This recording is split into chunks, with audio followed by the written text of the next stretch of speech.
Bonjour amis de la tomate. Bon, je transpire un peu, il fait chaud hein, là. Bon ben voilà, écoutez, c'est parti chez nous. Ça fait une dizaine de jours qu'il fait beau, donc ça fait 10 jours que bon, ça mûrit de partout. Enfin, bon, on a quand même eu 3 semaines de retard, mais les tomates elles arrivent, donc je vais vous montrer un petit peu, mais on est un petit peu soulagé quoi. Voilà. Il pleut une fois par semaine, ce qui est rare chez nous. Mais bon, ça fait du bien aux fruitiers, donc c'est pas si mal. Mais bon, début de saison quand même assez difficile, mais on va vite oublier ça. Voilà, ici vous avez la calmane hongroise. Donc j'ai récolté des fruits tout à l'heure, je vous montrerai, je vais faire les graines. Là, puisque la saison arrive, vous voyez, c'est une tomate qui est assez productive. Ça envoie pas mal. Après, j'ai pas mal ramassé hein, quand même. Hein. Ça fait 10 jours qu'on ramasse. Il y a pas mal de clients. C'est la première serre qu'on a plantée. Mais bon, ça me permet de... Il y a encore de beaux bouquets à arriver. Hein. Bon, ce sera une saison moins importante que l'année dernière. Mais quand même, bon, il y a du fruit qui arrive. Et là, ce qui me permet en ce moment de ramasser les plus beaux fruits pour la vente. Là, ici, j'ai les plantations qui ont 2 mois de retard par rapport à... Enfin, qui ont été plantées 2 mois, 2 mois après les premières. Alors, il n'y a pas énormément de tomates dessus, elles sont petites. Beaucoup de chutes de fleurs parce qu'il fait très très chaud d'un coup. Mais bon, ça palliera au... Il y a même des tomates qui mûrissent avec la chaleur. Mais bon, ça devrait arriver. C'est des tomates qui devraient arriver au mois de juillet, fin juillet, début août. Donc ça me fera bien la août-septembre. Voilà les nouveautés. Là, ça va être un travail de fou à récupérer les graines, à photo, tout ça, ça va se faire fin août.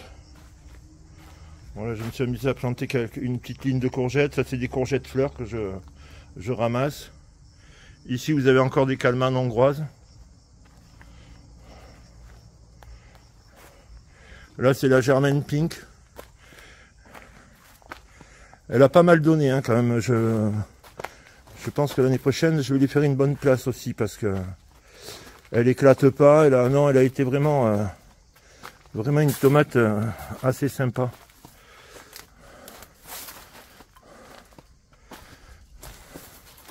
Maintenant, on va aller chocolat stripe.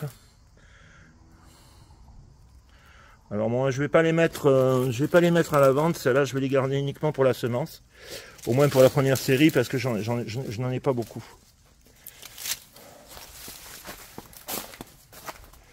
Voilà. Vous voyez, il y a de la couleur quoi, ça fait plaisir. Je vais vous montrer sous mon stand de vente. Alors là on arrive sur mon petit stand de vente. Alors voilà, c'est ce que je vends. Donc voilà, je suis assez content. On a du beau calibre. On a les premières Moya qui arrivent. Vous voyez, ça c'est une Moya noire. Après tout un tas. Après je peux pas vous dire le nom parce que tout est mélangé et j'ai pas les étiquettes comme dans le champ. Là ici c'est mon coin. C'est mon coin cuisine, graines. Alors là, c'est de la germaine bicolore que j'ai mis de côté pour faire de la semence demain. Là, vous avez la germaine bicolore. Là, vous avez la calmane hongroise. Là, c'est de la dolostrip. La dolostrip, c'est une variété qui est née chez moi. C'est une mutation spontanée de la chocolat stripe. Au lieu d'être rouge et or, elle est plutôt pourpre. Donc chocolat stripe, elle est plus foncée. Là, c'est la romaine candelle. Alors, ça ressemble à des petites andines. Bon, après, au niveau gustatif, c'est pas terrible quand même. C'est un peu farineux. Je pense que c'est plus des tomates pour faire sécher ou pour faire de la sauce que pour manger en salade. Mais enfin, elle est sympa, quoi. Ça fait des petites andines. Voilà. Et là, j'ai la favorite. Alors, c'est des tomates normalement d'un calibre comme ça, voire supérieur. Et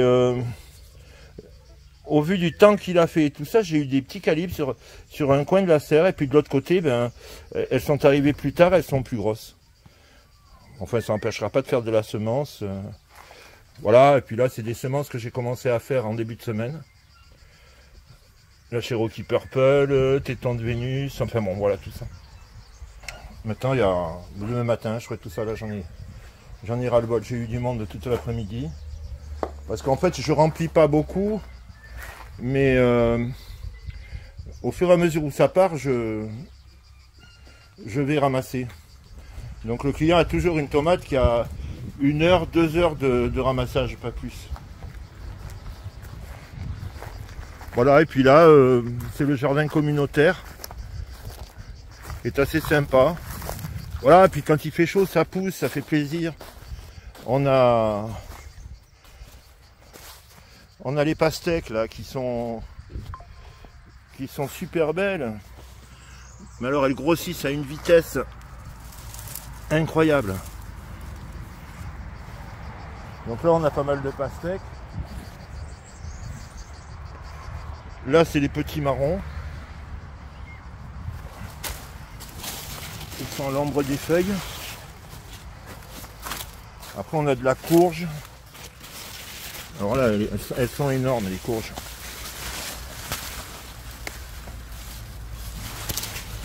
Là, on va encore bien réussir les courges. Ça c'est du poivron espagnol, je sais plus comment on l'appelle, le padron.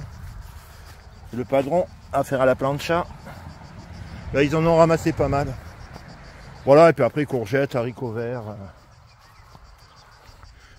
Et une cliente. Donc je vais vous laisser. Voilà, ici vous avez les courgettes. Qui sont assez belles. Là vous avez du poivron doux des Landes.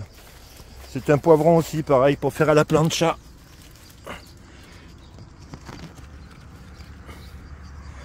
Il est long. Bon, il n'y a pas trop de chair dessus. Dans la serre, j'ai planté du poivron un peu plus gras. Là. Ça, c'est vraiment pour faire à la plancha. Une année, je m'étais amusé à les farcir. C'était assez sympa. Bon, un peu long, mais assez sympa. Je les avais farcis, je les avais mis au congélateur.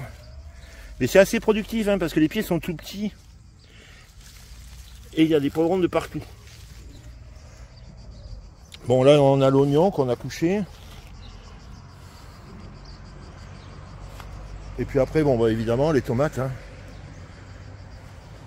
Ils ont du beau calibre. Il y a du beau calibre. Et puis, c'est bien qu'ils en plantent à l'extérieur parce que ça me permet de voir que certaines variétés se plaisent mieux à l'extérieur que dans la serre. La Téton de Vénus, par exemple, est beaucoup plus productive dans le jardin que dans la serre. Par contre, la Zapotec, elle est beaucoup plus jolie dans la serre que à l'extérieur. La raisin vert aussi. La raisin vert, c'est une tomate qui est superbe. À l'intérieur de la serre, elle ne donne rien, elle n'aime pas les grosses chaleurs. Et bon, là, on a les haricots verts, hein, ils ont planté un peu d'haricots verts. Là-bas aussi, il y a toute une haie de haricots verts, d'autres poivrons. Et voilà, d'autres, ça c'est des tomates cerises que j'avais peur de ne pas avoir. Ben, c'est de la raisin vert justement. Et ils l'ont un peu mal taillé. Comme je m'en occupe pas.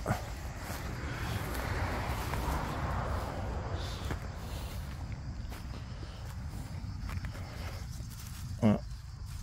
Ça c'est la raisin vert. Elle commence à mûrir.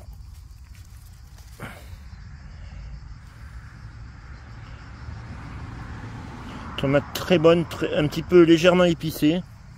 Mais très très productive. Hein. C'est dommage qu'il est mal taillé, mais bon. Bon, il y en aura, c'est juste pour faire de la semence. Là, je pense que c'est du melon qu'ils ont mis par terre. Bon, les oignons. Hein. Alors c'est vrai qu'on est un petit peu plus en avance. Là, c'est les concombres, mais ils sont plus très beaux. On en a ramassé un paquet par contre. On en a ramassé un paquet. Et là, ils arrivent à la fin. Hein. J'ai l'impression qu'il y a un peu d'oïdium dessus. Là, on a les betteraves.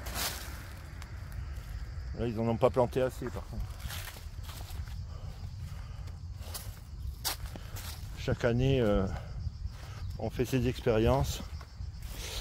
Et là, c'est des pieds de piment qu'on a mis loin des poivrons parce que une année, ils s'étaient hybridés et les poivrons étaient un peu piquants. C'était pas très agréable. Bon, ben voilà. Écoutez, la semaine prochaine, j'essaierai de faire une autre vidéo, mais cette fois-ci un peu dans la cuisine parce que là, je crois que je vous ai à peu près tout dit sur la tomate. Et on recommencera l'année prochaine. Mais bon, pour l'instant, on va plutôt faire de la cuisine. J'ai plus envie de m'amuser en cuisine que en pleine chaleur. Allez, au revoir les amis.